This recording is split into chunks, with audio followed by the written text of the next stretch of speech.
This video will review using STEAMville as a learner. On STEAMville, you can do activities, submit work, find events, and build an online. Create an account on STEAMville to get started.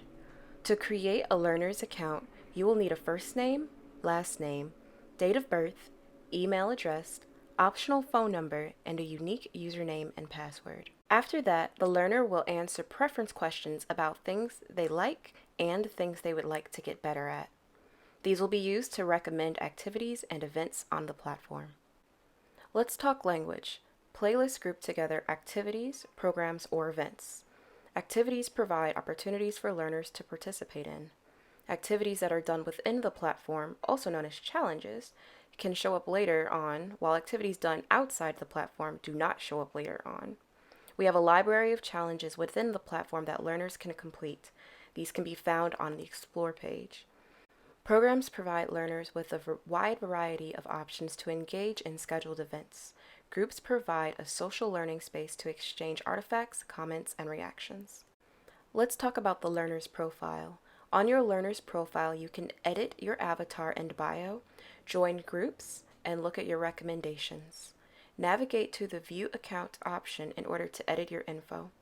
Try adding or changing your phone number and updating parent or guardian information. To join a learner's group, you will enter the 5-letter and digit code. It is case sensitive and it is always all caps. Your group will include a public showcase that you can use to see all of the group submissions without being logged in.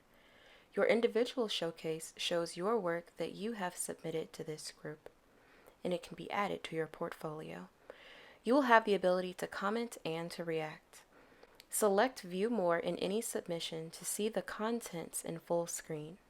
Use the Filter and Sort options in the group showcase as an alternative view to the members' news feed.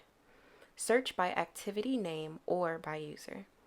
Here is an example of a group playlist. In the playlist, you can view different content. Select Load More to be able to see the full list of offerings. Activities can be made up of multiple steps. Click View Activity to see the specific steps in any activity. Check out this example of an activity. Remember, you can use this resource and more by visiting articles at steamville.zendesk.com. Thanks for watching.